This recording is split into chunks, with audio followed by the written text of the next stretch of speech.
इस वीडियो में हम पर्यावरण कक्षा 4 के कितना सीखा 3 का हल देखेंगे। सबसे पहला हमारा प्रश्न है, खाली जगह भरें। आपको यहाँ पर खाली स्थान भरने हैं। सबसे पहला प्रश्न आपसे पूछा गया है, बस में टिकट काटने वाले व्यक्ति को कहते हैं। तो बस में टिकट काटने वाले व्यक्ति को कंडक्टर कहते हैं। अगला प्रश्न है, रेलगाड़ी में ने टिकटों की जांच की।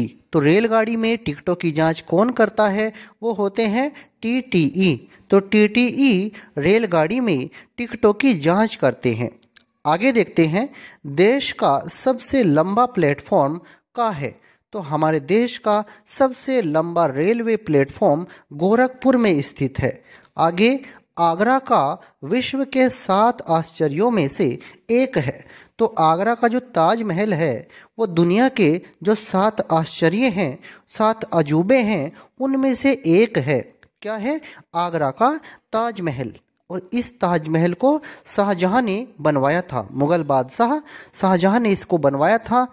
आगे देखिए, पानी का भाप बनकर उड़ना की क्रिया कहलाता है। तो पानी का भाप बनकर उड़ना वाष्पन की क्रिया कहलाता है। आगे देखते हैं, वायु की गति होने पर वाष्पन अधिक होता है।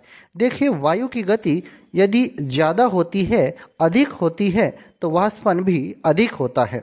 तो वायु की गति अधिक होने पर वाष्पन अधिक होता है। अब हम देखते हैं अपने दूसरे प्रश्न को। दूसरा प्रश्न है हमारा, नोट पर बने स्वच्छता के प्रतीक चिन्ह का चित्र बनाइए। आपको यहाँ पर जो नोट के पीछे स्वच्छता का प्रतीक चिन्ह बना होता है उसका चित्र बनाना है। तो ये उसका चित्र है, स्वच्छ भारत, एक कदम स्वच्छता की ओर। इस तरह से आप इस चित्र को अपनी नोटबुक में बनाएंगे। अब आगे देखते हैं अपने अगले प्रश्न को। तीसरा प्रश्न है हमारा, सही मिलान कीजिए। यहाँ पर मेला और ये स्थान, आपको ये बताना है कि कौन सा मेला कौन से स्थान पर लगता है। तो इधर मेला और ये स्थान है। जैसे सोनपुर मेला ये बिहार में लगता है, ऐसे ही पुष्कर मेला राजस्थान में लगता है। नौचंदी मेला ये मेरठ में लगता है। देवा शरीफ का मेला ये लगता है बाराबंकी में। और इसी तरह से जो हमारा कुंभ मेला है वो प्रयागराज में लगता है। प्रयागराज, इसको पहले हम इलाहाबाद कहते थे। तो कुंभ मेला कहाँ पर लगता है? ये प्रयागराज में लगता है। अब आगे देखिए, अगला प्रश्न है हमारा प्रश्न 4, स्वयं द्वारा की गई किसी यात्रा का वर्णन अपने शब्दों में करें। तो यहाँ पर आपको अपने शब्दों में अपने द्वारा की गई किसी यात्रा का वर्णन करना है। जो भी यात्रा आपने की होगी, बस से या फिर ट्रेन से या जैसे भी की होगी, उसको आपको यहाँ पर अपने शब्दों में लिखना है, संक्षेप में लिखना है। तो जैसे उदाहरण के स्वरूप हमने लिखा है, मैं एक बार अपने मम्मी पापा के साथ आगरा का ताजमहल देखने गया था। हम बस से गए थे। हमने रास्ते में जंगल, खेत, नदियाँ, नहरें और ऊंची ऊंची इमारतें आदि देखी। हम अपने खाने पीने की चीज़ें घर से ही लेकर गए थे। आगरा का ताजमहल बहुत ही सुंदर और आकर्षक है। इसे देखने के लिए देश विदेश के बहुत से व्यक्ति आते हैं। हमने वहाँ पर चाट और रसगुल्ले भी खाए थे। तो ये तो हमने संक्षेप में कुछ बातें लिख दी हैं। आपने जहाँ भी कोई अच्छी यात्रा की होगी अपने मम्मी पापा के साथ या फिर दोस्तों के साथ या जिसके साथ भी की होगी, उसको आप यहाँ पर लिख सकते हैं। अब आगे देखते हैं हम अपने 5वें प्रश्न को। 5वां प्रश्न है हमारा, कारण बताएं। आपको कारण बताना है। गर्मी में कपड़े जल्दी सूखते हैं, क्यों सूखते हैं? देखिए, पहली बात तो ये है, जब हमारे कपड़े जो होते हैं वो वाष्पन की क्रिया के द्वारा सूख जाते हैं। गीले कपड़ों में जो पानी होता है वो भाप बन करके उड़ जाता है और हमारे कपड़े सूख जाते हैं। तो वाष्पन की जो क्रिया है वो ताप से भी प्रभावित होती है। अगर मान लीजिए बारिश हो रही है या सर्दियां हैं, बहुत ज़्यादा ठंड पड़ रही है, तो वाष्पन कम होता है और गर्मी में वाष्पन बहुत ज़्यादा होता है। इसलिए हमारे कपड़ों से पानी जल्दी ही उड़ जाता है और हमारे कपड़े जल्दी सूख जाते हैं। तो आपको कारण में क्या लिखना है? क्योंकि गर्मी के दिनों में गीले कपड़ों से वाष्पन तेजी से होता है। गर्मी के दिनों में गीले कपड़ों से वाष्पन जो है वो तेजी से होता है, इसलिए हमारे कपड़े जल्दी सूख जाते हैं। ये आपको कारण लिखना है। आगे देखते हैं, बंद टिफिन में रखी गर्म रोटी कुछ देर में गीली हो जाती हैं, क्यों? ऐसा क्यों होता है?